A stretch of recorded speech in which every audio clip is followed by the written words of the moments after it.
है, इसमें कोई भेदभाव नहीं है। तो बाबू जी एक शब्द आता है कि बुद्ध धर्म की क्या पहचान?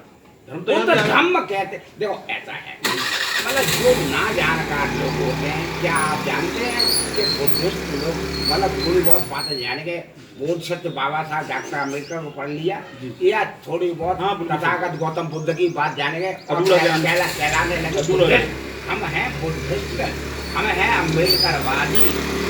तो वो अम्बेडकरवादी नहीं हो जाएंगे जब तक बोधिसत्व बाबा साहब डॉक्टर अम्बेडकर की हर बात को नहीं मानेंगे।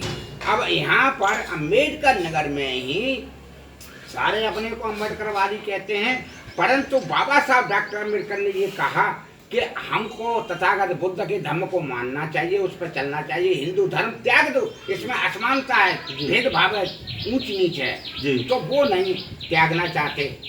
वो हमारे लोग नहीं त्यागना चाहते क्योंकि उनको पूर्ण ज्ञान नहीं है, तो वो नहीं ज्ञान चाहते हैं, तो इसलिए वो अभी भी हिंदू धर्म को अख्तियार किए हुए हैं, बाबा साहब डॉक्टर अम्बेडकर की थोड़ी बहुत बात मानते हुए भी। तो धर्म में आप समझ गए ना, धर्म में और धर्म में यानी कि अधूरा ज्ञान लोगों को मात देता है। हाँ, मात देता है, और फिर वो हर जगह ही मतलब जो है लोग लेकिन बाबू जैसा सुनेंगे वैसे ही तो जैसे बाबू जी एक शब्द और आ रहा है, मैंने जैसे ग्रंथों में पढ़ा है कि ज्ञानी पुरुष और अज्ञानी पुरुष दोनों अधूरे होते हैं। हाँ, ज्ञानी पुरुष अधूरे होते हैं और अज्ञानी भी अधूरे होते हैं। हाँ, जैसे मैंने पढ़ा है वैसे मैं बात कराता हूँ कि ज्ञानी पुरुष किस तरह से अधूरे होते हैं, बड़े बड़े के समान होता है। सपोज जैसे आपने कहा अरे मैं तो बुद्ध को सब जानता हूँ ये और मैं कुछ देना चाहता हूँ सबको, तो आप कहते हैं मैं तो जानता हूँ, तो उस ज्ञान से आप वंचित रहेगा जो मैं देना चाहता था, ये छलक गया, उस ज्ञान से वंचित अधूरे हो गए वहाँ पर। और अज्ञानी पुरुष बूढ़े बढ़कर समान होता है, उसको कुछ डाला जाता है तो नीचे से निकल जाता है, तो बीच का आदमी अच्छा होता है, जैसा कि मैंने पढ़ा है। क्या ये बात सही है? ये देखो ऐसा है, जहाँ तक ज्ञानी का सवाल है, तो ज्ञानी मतलब थोड़ा बहुत आपने पढ़ लिया या सुन लिया और अपने को कहलाने लगे ज्ञानी। ज्ञानी मतलब जो है हर क्षेत्र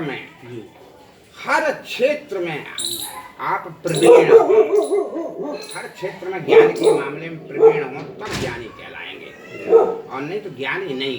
आपने पढ़ लिया और सुन लिया और कहलाने लगे हम ज्ञानी हैं, ऐसा नहीं, ज्ञानी नहीं। और दूसरा अधूरा आपने कही, ये भी बात कहीं तक सही है, क्योंकि कोई भी ज्ञानी होता है वो मतलब तथागत गौतम बुद्ध को छोड़ करके कभी भी वो पूर्ण ज्ञान नहीं मिल सकता। तथागत गौतम बुद्ध भी ही ऐसे व्यक्ति हुए जो सम्यक संबुद्ध, सम्मा संबुद्ध कहलाए, वो पूर्ण ज्ञानी थे, ठीक है ना। वो पूर्ण ज्ञानी एक ही शख्स हुए हैं पूरे विश्व में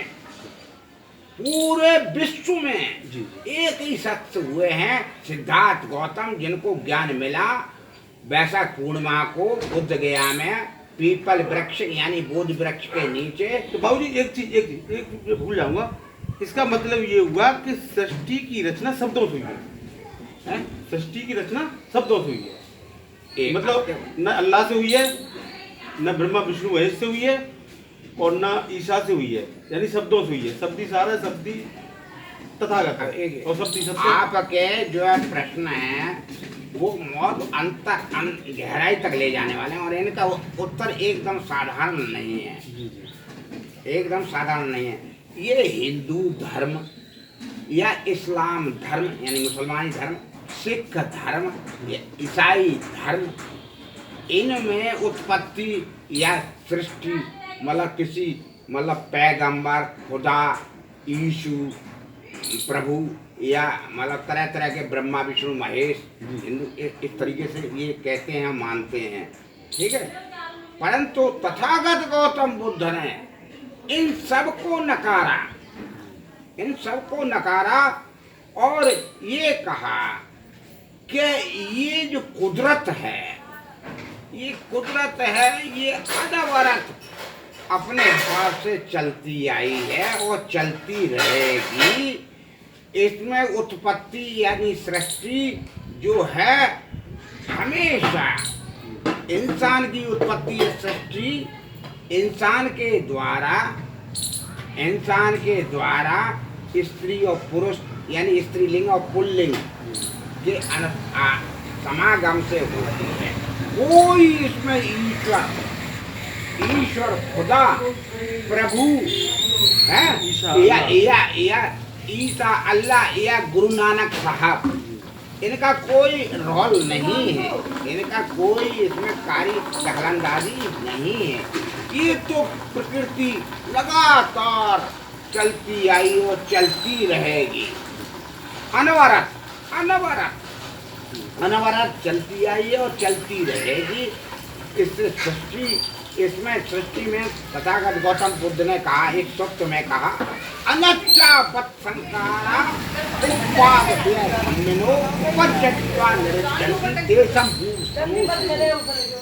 यानी इस मतलब जो संसार में, इस प्रकृति में, इस कुदरत में मतलब उत्पन्न होना और नष्ट होना यही चलता आया है और यही चलता रहेगा। चाहे आप मानव में देखो, चाहे कीड़े मकोड़े में देखो या वनस्पति में देखो। तो इसका मतलब बुद्ध ने यह भी स्वीकार किया पुनर्जन्म नहीं होता। पुनर्जन्म जो है उन्होंने दूसरे रूप में स्वीकार किया। कैसे?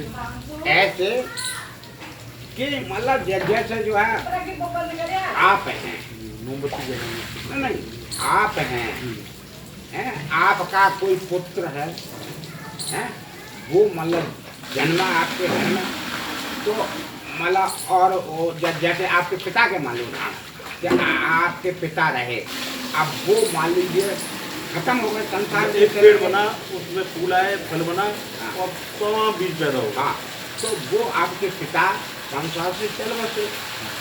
अब संसार से चल बसे तो उनके कुछ गुण आपके अंदर हो सकते हैं, कुछ जो है रूप के मामले, स्वरूप के मामले में उनकी नाक जैसी आपकी नाक हो सकती है, उनके कान जैसे कान हो सकते हैं। हर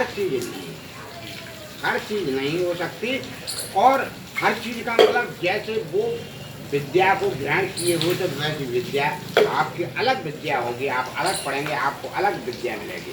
उनकी विद्या यहाँ पे ये पुनर्जन्म ऐसे नहीं, उन्होंने पुनर्जन्म बताया, ऐसे बताया कि जैसे मतलब एक जो है तालाब है, तालाब में एक आप जो है छोटा सा या बड़ा सा पत्थर फेंको तो आपने देखा होगा कि लहर बनी।